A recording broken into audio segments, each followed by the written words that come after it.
there are all sorts of issues surrounding this. One of the issues is that I can't at this time, because of the business model of the people I'm partnering with, and one of the people I'm partnering with is a company called Where.com.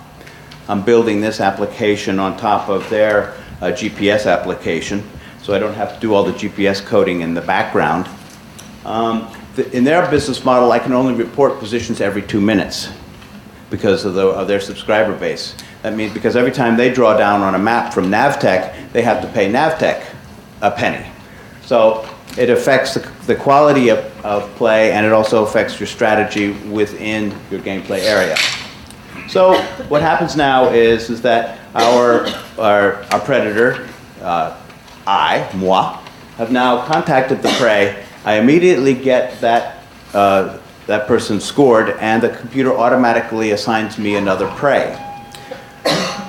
What happens is that as you make contact with one prey and then you find another prey, you can get gang-ups that start to occur, because so two people could be looking for the same prey, not at the very first part of the game, but as the game develops. So towards the end of the game, you can have these sort of bunches where people will come together, hopefully tagging the right person.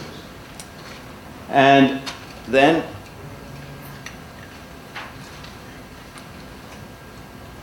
on the stat side, at the end of the game, you see your top scores, where the games were that you had those scores, and then you see the top 10 of the entire series.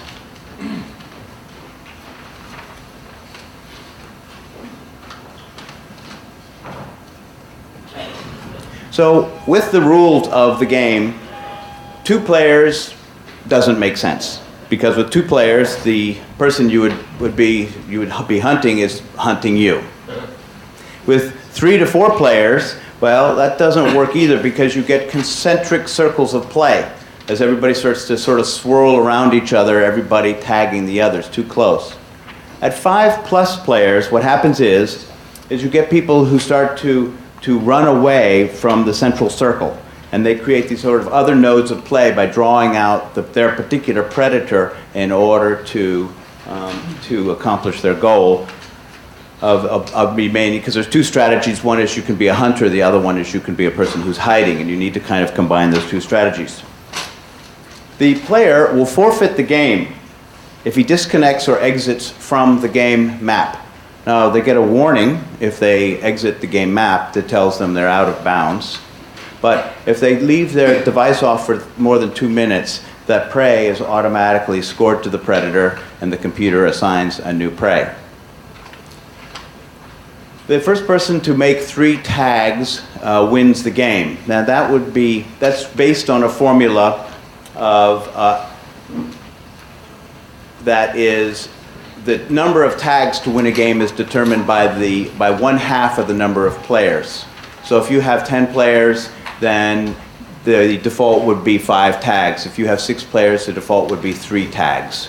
If you had 100 players, then maybe the default would be something like 12 or 25, but these are all adjustable when you set up the game. The game time limit is 1 hour. So if you haven't reached your maximum number of tags after an hour, the game is turned off. The engine of the game ticks over every time a user checks in, so it's user driven in that sense. And then your scores accumulate from game to game.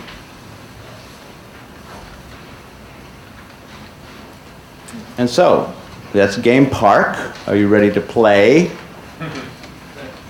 And I guess we're taking questions at this time? Yeah. Yes, questions. Yes. So in the initial round, you said there can be up to as many as 100 players? You can have as many as 100 players. So is there only a user designated as prey at that time?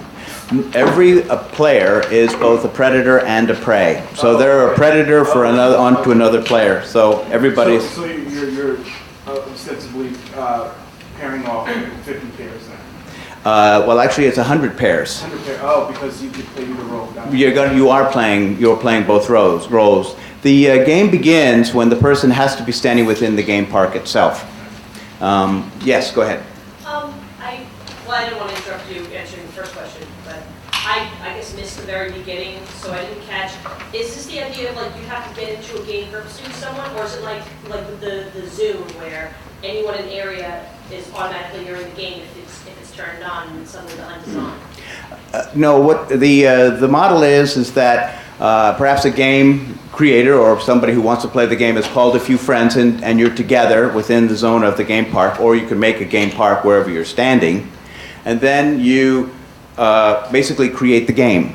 Then you have about, say, 5 to 10 minutes to actually start the game. So that gives people, if you subscribe, they get notices that there's a game happening within a certain distance from them, so that they can converge on the spot, so that they can see the map of where the game place is going to be, and they can hurry over there.